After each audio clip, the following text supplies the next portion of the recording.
বিসমিল্লাহির রহমানির রহিম। আসসালামু আলাইকুম ওয়া রাহমাতুল্লাহি ওয়া বারাকাতুহু। আলহামদুলিল্লাহ ওয়া সালামুন আলা ইবাদিহিল্লাযীনা ইসতাফা, আম্মা বা'দ।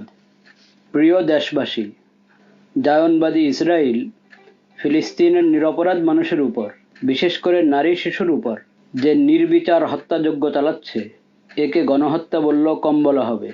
বলার অপেক্ষা রাখে না। এর দ্বারা তারা গোটা মানবতার শত্রুতে পরিণত হয়েছে।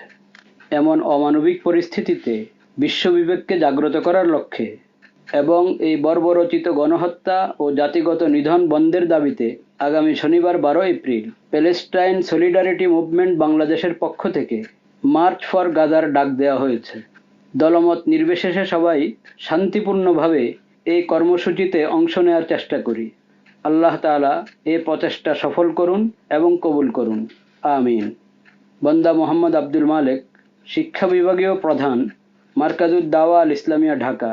খতিব, বাইতুল মুকাররম জাতীয় মসজিদ, ঢাকা।